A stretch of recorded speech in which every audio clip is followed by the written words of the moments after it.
Selon des résultats encore provisoires, le candidat du parti de la gauche historique au Cap-Vert, PECV, l'ex-premier ministre José Maria Neuve, a remporté la présidentielle dès le premier tour, dimanche 17 octobre, dans cet archipel cité en exemple de réussite démocratique en Afrique de l'Ouest. Son principal adversaire, Carlos Vega, a reconnu sa défaite.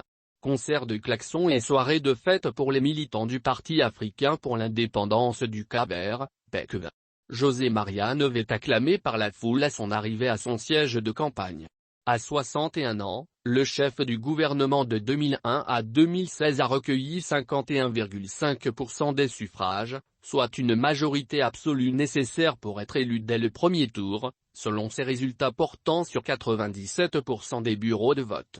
Il promet d'être le président de tous les Cap-Verdiens, de servir le Cap-Vert, avec impartialité. Je serai le président qui unit, et qui protège, assure-t-il, c'est une énorme responsabilité.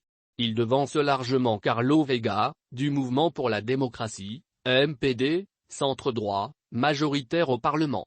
Cet autre ancien Premier ministre de 1991 à 2000, 71 ans, a obtenu 42,6% des suffrages, selon les mêmes résultats. Il a reconnu sa défaite devant les télévisions et félicité son adversaire. Calu a également salué le civisme des Cap-Verdiens. L'abstention, quant à elle, a atteint 51,7% des inscrits lors de ce scrutin. L'issue du scrutin a donc été très rapide après le vote de dimanche qui s'est déroulé dans le calme. Ces résultats doivent encore être validés par la commission électorale. S'ils le sont, c'est une cohabitation qui s'annonce à la tête du Cap-Vert.